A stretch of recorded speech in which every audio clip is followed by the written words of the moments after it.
Welcome to the garden question and answer video that I do on Sundays. You can ask gardening questions down in the comment section below this video, and we pick from those each week. I think Steph has written down 24 for this week. So thank you guys so much for participating and asking great questions every week.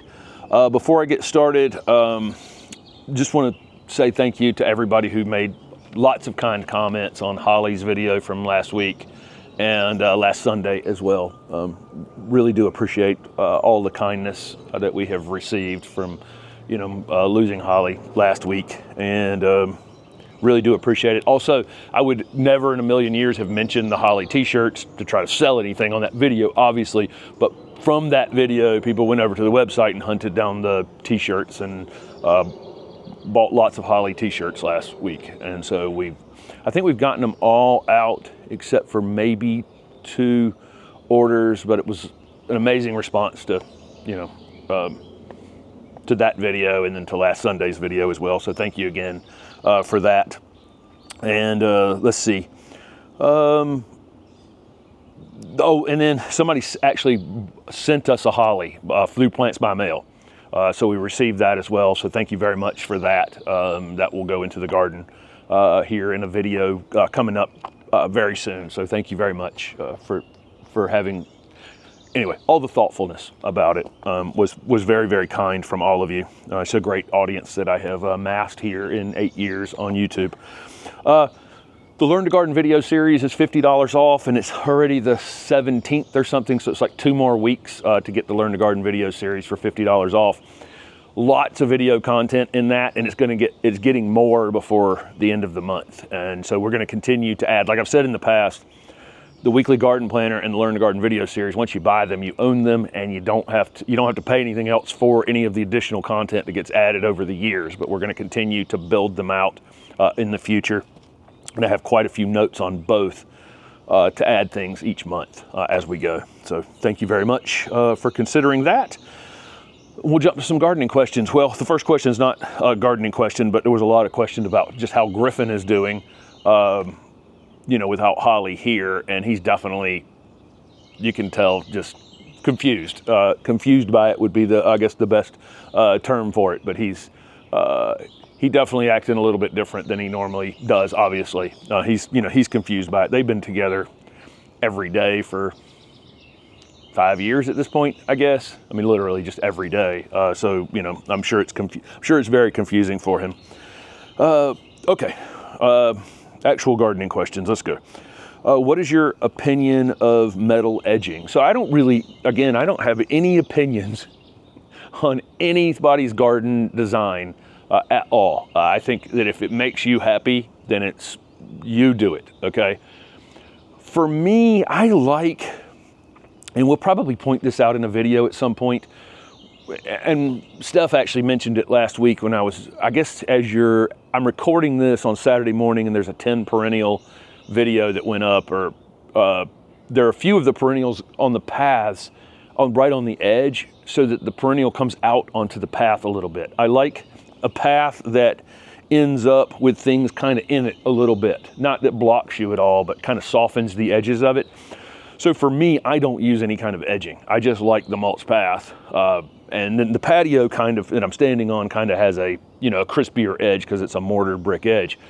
But for the most part, I don't. Now, back when I was a landscaper, I used tons of metal edging and a lot of rigid edged things because I knew that's what customers wanted. Whatever the customer wanted, I did. So, if I'd put in lots of metal edging, and this is 30 years ago when I was, putting in lots of metal edging and other types of very rigid, paths and creating definition between things with retaining walls and hardscape.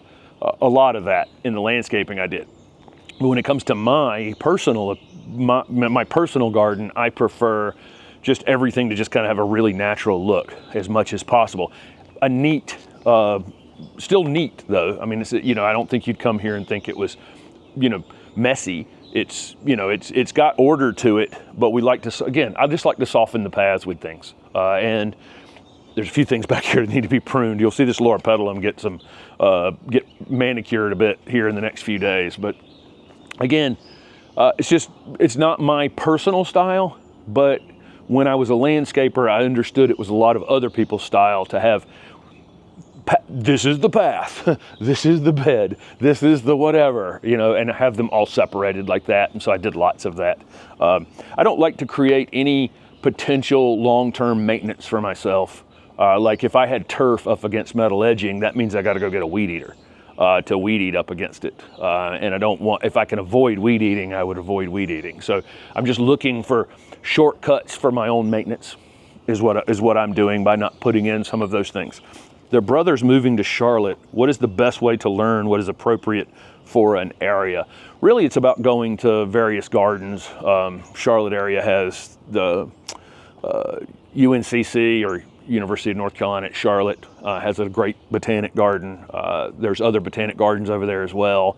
And then also, you know, I do have videos on the channel that are like 60 screening plants, 50 foundation plants. Those kind of videos that I have on the channel may help them learn some of the plants that will definitely grow there.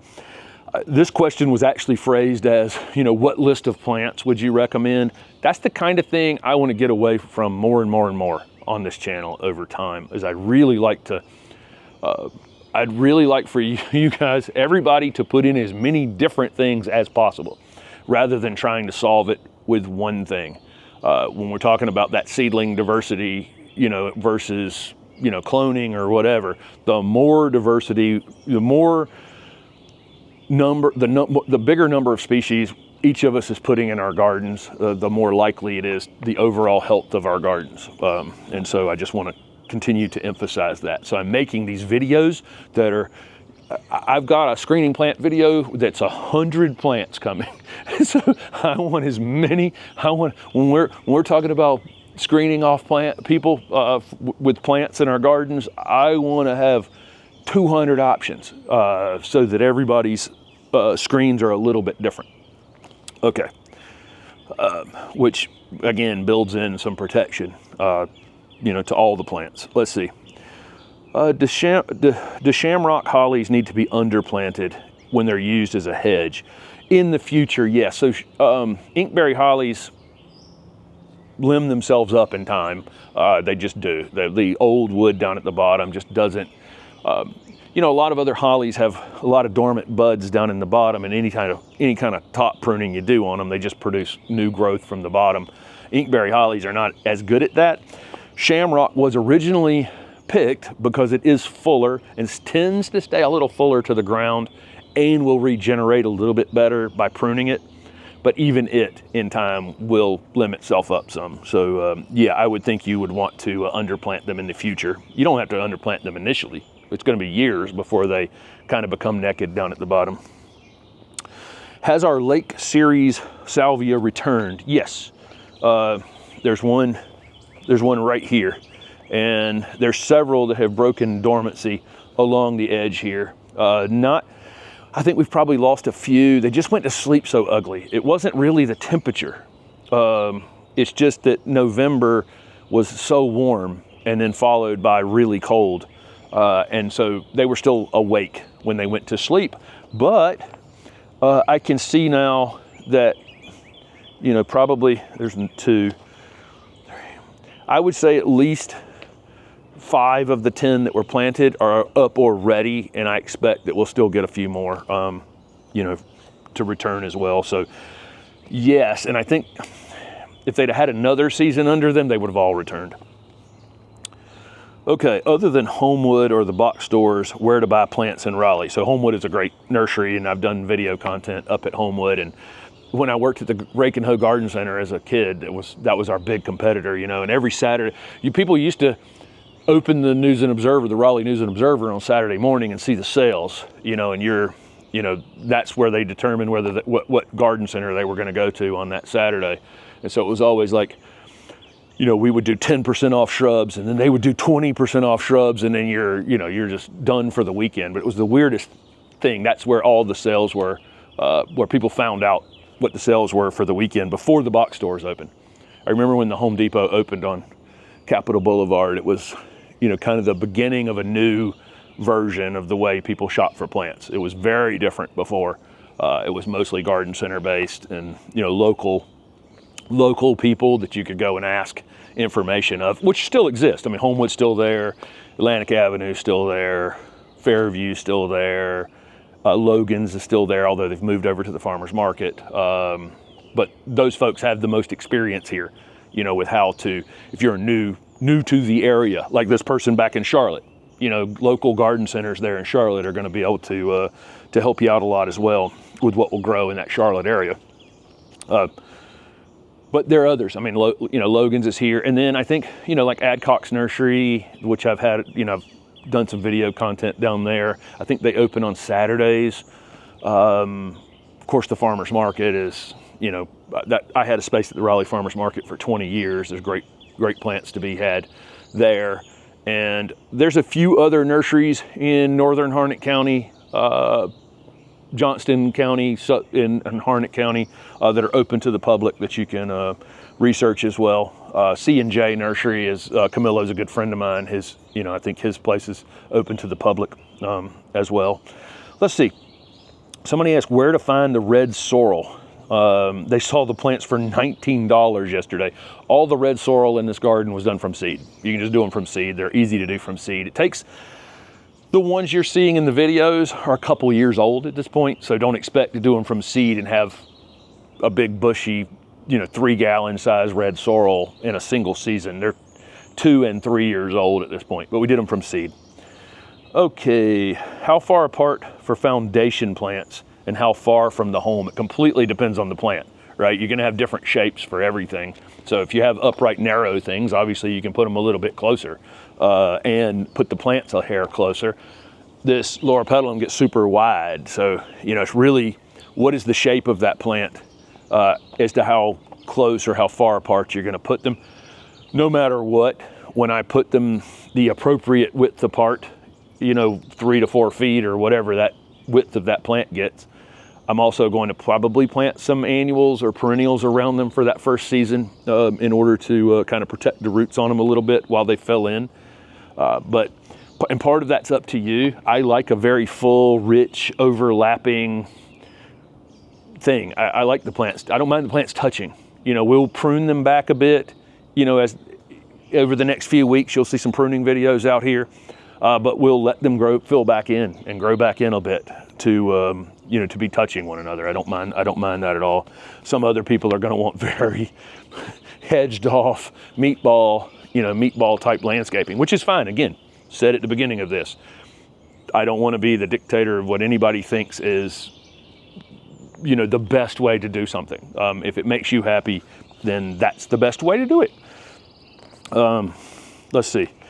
Okay, so we did the giveaway. We're going to have some giveaways during the open garden. The tickets for the open garden are over on the website, HortTube.com. That's where t-shirts are available, and the Learn to Garden video series and the weekly garden planner and so on and so forth. All of that's over on and Consultations are over there.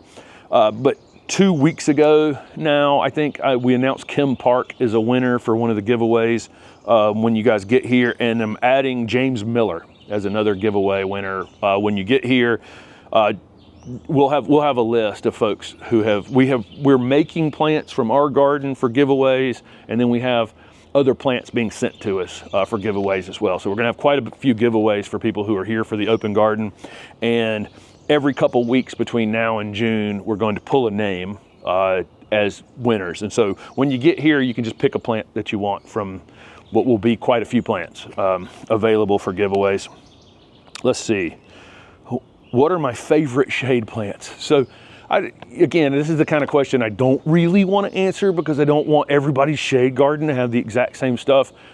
But I would say that over the years, I mean, as a young landscaper and then working at the garden center years ago, Raleigh had so much new construction going on. And so it's been sun plants, everybody's got sun. But as I've toured all these gardens since I've had this YouTube channel and, you know, occupied this space with all this shady space that we have out here in high shade, and toured Ram and Tom Gibberson's garden and other places, I really am probably almost more drawn to shade gardens than I am full sun gardens. And I really think you have the opportunity in shade gardens to do a tremendous amount. And again, it's about going to, there's a lot, because so many trees, because JC loved trees so much, there were a lot of trees that got planted at the Ralston, which created a lot of shade. And so there are a lot of plants over there that you can go and see for shade gardens, and rodeia and cast iron plants and acubas and pieris and just really some of the coolest things, hydrangeas and other things over there that you can go and see. And you probably have something like that in your area that you can really go and examine. Lots of shade plants, because you can use, in those shady spaces back there, I can use foliage color and texture and green against green, you know, different shades of green.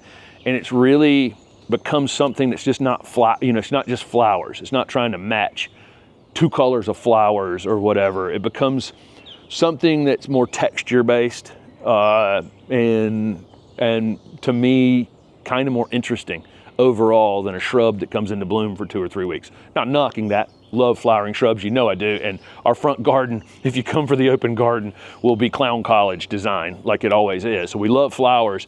But then, you know, I really do like the textures and the shades of green and chartreuse and variegations and things that we can use in the shade to create interesting spaces. So what I would say is not what are my favorite plants for the shade. I would just say that shade has become my more favorite place, my more favored place to landscape. Whatever, I still said that weird, but jump in and have fun with it. Okay, so somebody was looking at the Snowsicle Hydrangea. We planted one back here in a video earlier this week, and the resources say it can require 6 hours of direct sun, but ours is in the shade. Ours has got, keep in mind, we have high shade here, and so unless I put it right on the back line under that magnolia where it is truly shady, this oak is limbed way, way up. I hired somebody initially to cut some lower limbs off of this thing. So we're getting good reflective light in here, even if it's not in the direct sun all day. And also you're talking about a plant that's hardy from zone 5 to zone 9, and in zone 5, it's gonna take a lot more sun. In zone 9, it's definitely gonna need some shade. And so it almost could be who you're purchasing it from. If you was in a nursery in Michigan, you know, they may say it needs 6 hours of direct sun. If it was a nursery down in Mobile, Alabama, they might tell you it needs to be in the shade. So there's that as well.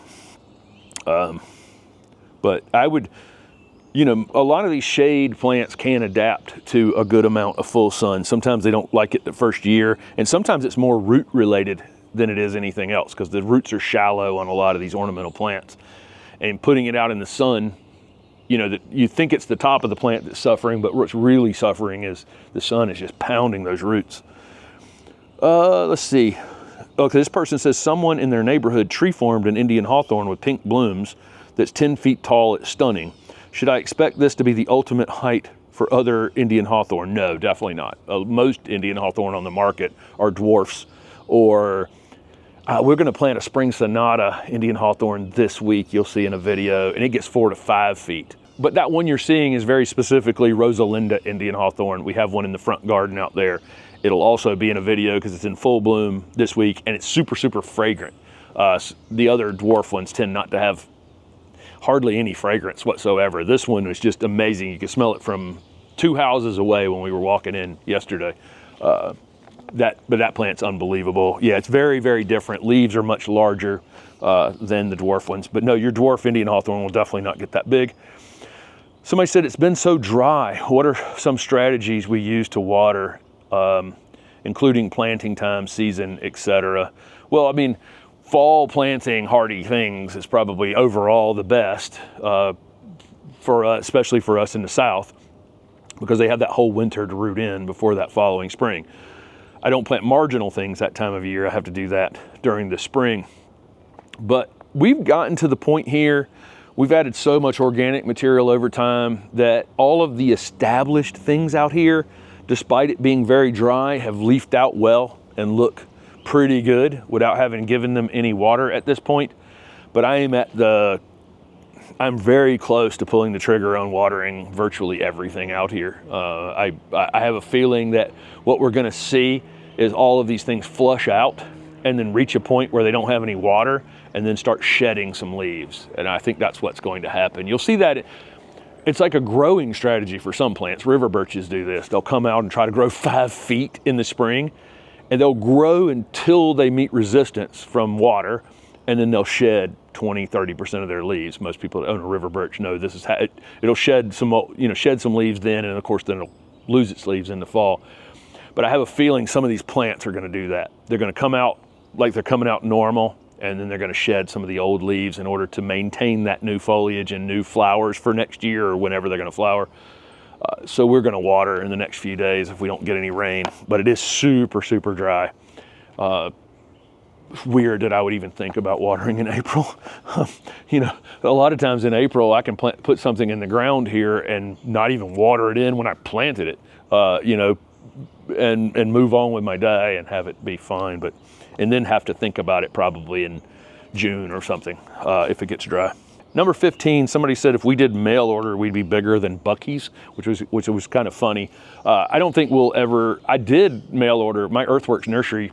As Earthworks Nursery, I grew all trade gallon material, and I did mail order for a little while and was pretty successful at it, but it just became too much. I had too many things going on at one time to maintain it, so I stopped it.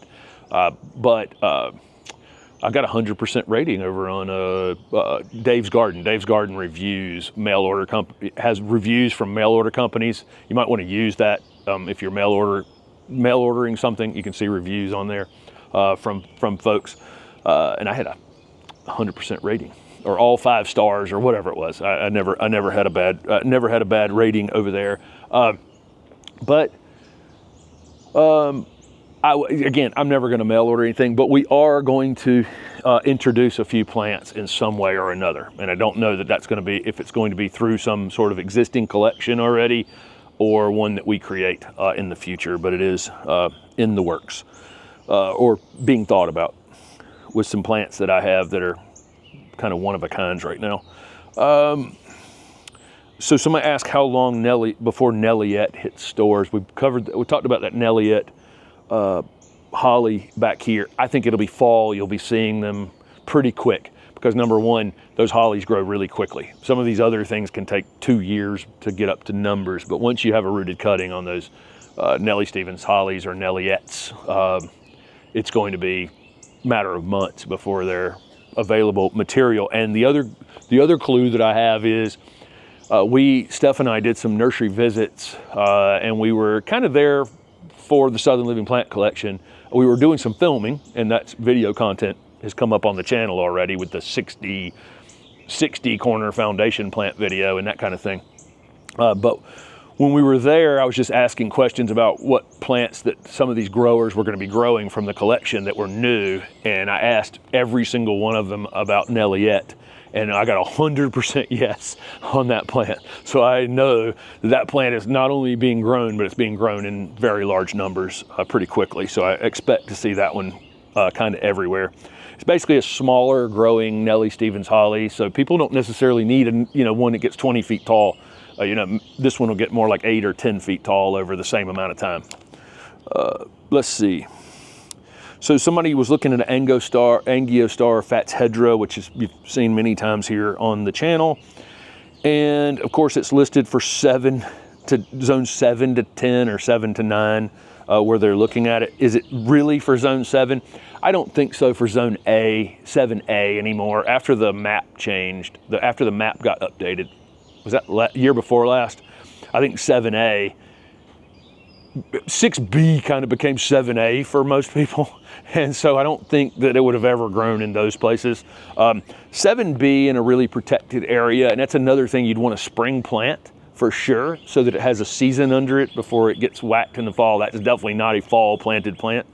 But I'm in, we got moved. We were on the edge of 7B, 8A, and now we're like fully in 8A, and 8 went all the way to like Greensboro almost on the map.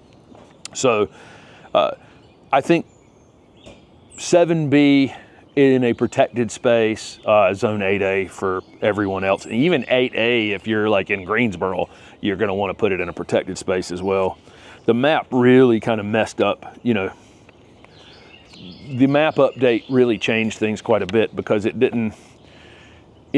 moved half of the people in the country up a half a zone. Okay, so half the people in the country went from, if you were in 6B, you went to 7A. If you were in 7A, you went to 7B. But during that same data set, that 15-year data set, you still got just the same cold that you had in the past. It's just the average temperature was much higher.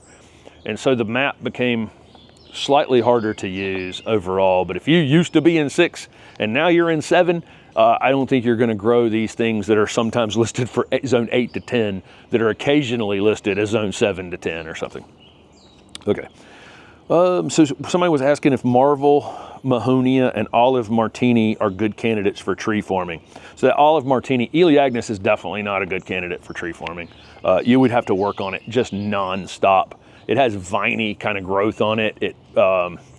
It suckers from the base. It'd be extremely hard to keep that thing in any kind of shape for an Elaeagnus. What you want to do on a tree form is to be able to prune it once a season, like my tree formed hydrangea back here behind me. You know, it's like once a season maintenance on it.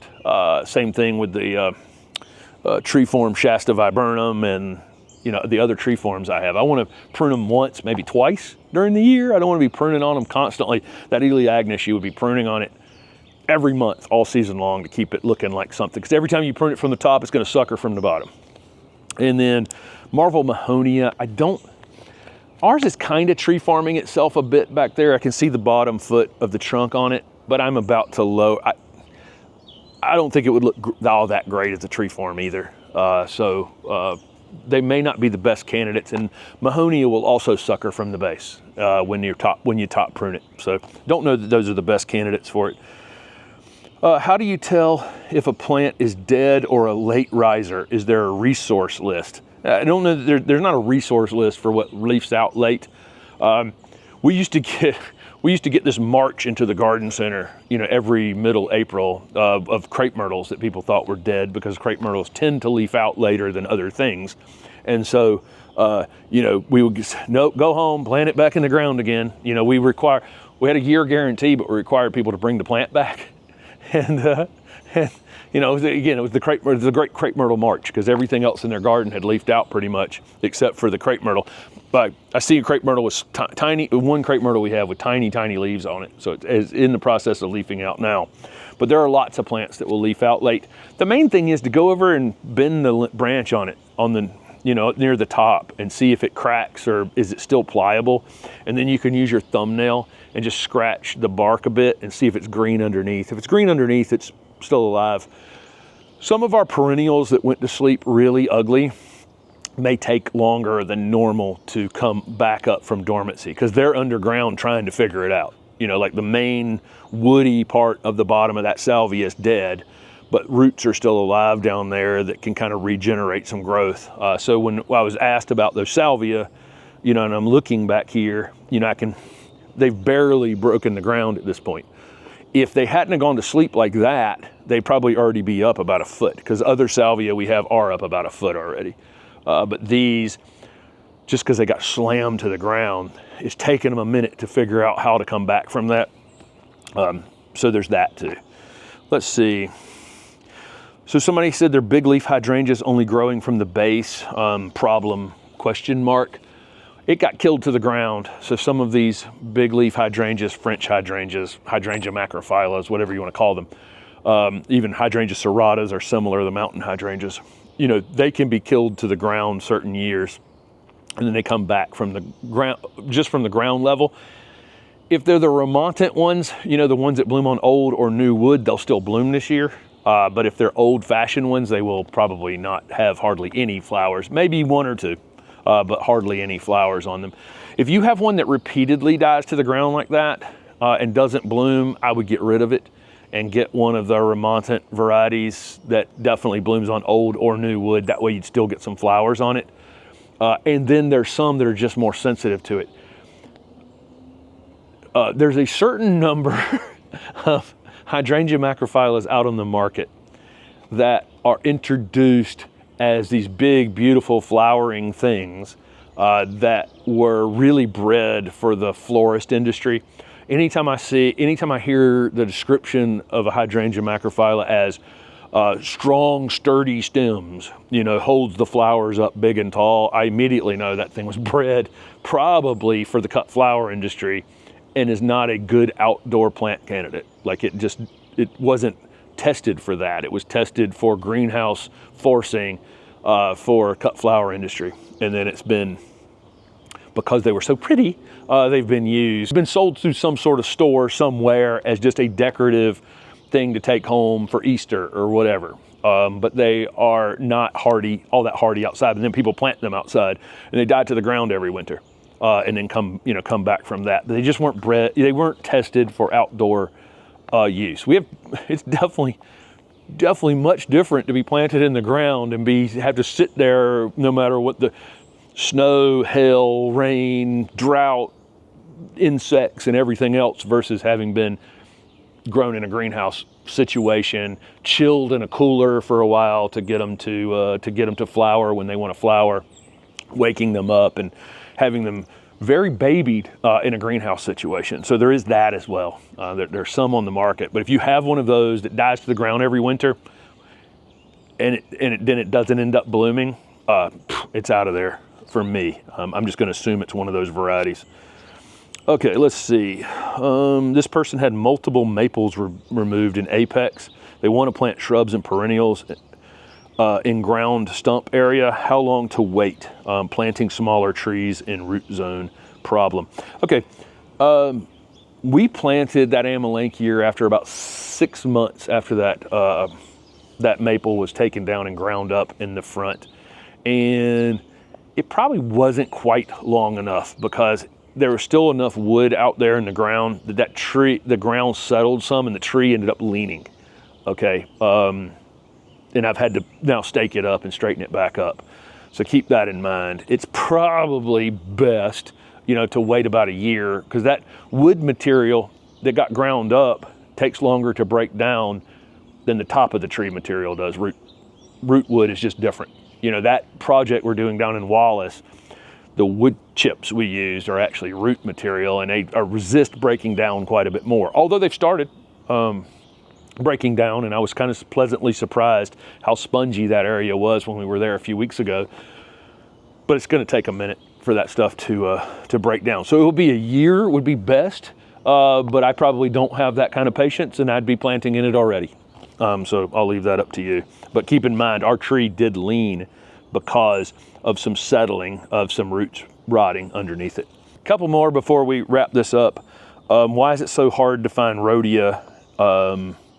And it's so expensive. Yeah, we have a few rodeia varieties in this garden, and they're not inexpensive because they're very slow growing. So you can depending on the variety. Some of the green rodeia japonica are a little faster growing, and they can get division. They're done by division, so the divisions can be done more often. But some of these variegated ones, probably one plant becomes 3 plants. It's not a very good, like I can take this Weigela here and I can make 1,000 new plants out of that one plant this year by taking cuttings and cloning it, okay?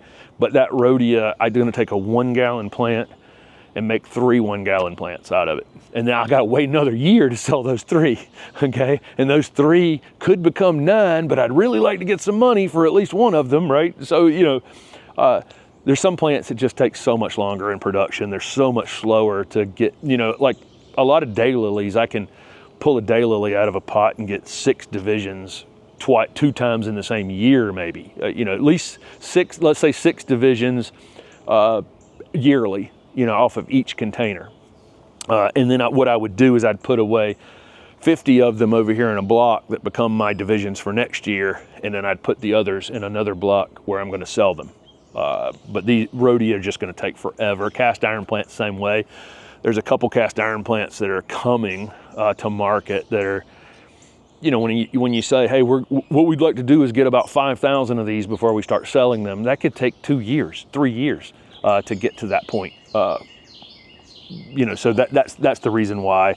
And then it becomes specialized nurseries, because big nurseries that sell to box stores and some garden centers and to re-wholesale landscape yards and that kind of thing don't want to be in the business of holding things for 2 and 3 and 4 years. They like the quick turn material. So that's why. So it's just specialty stuff. Are there plants that should never be fertilized? Is it best to fertilize before or after flowering? So I would imagine that there are plants that you could acquire that just do not like phosphorus or do not like some sort of nutrient. I don't think that I'm showing those plants on this channel that are like that. So, but there are plants out in the world that just from some evolutionary, the area that they evolved in, are not tolerant of certain things, but they're wildly tolerant of things that other plants aren't. You know, they just learned to adapt to a space, like growing on limestone, you know, those kinds of really harsh conditions for one plant that plant's adapted to, that probably would not want the general fertilizers that we tend to throw out over things. I don't really have any of those plants in this garden.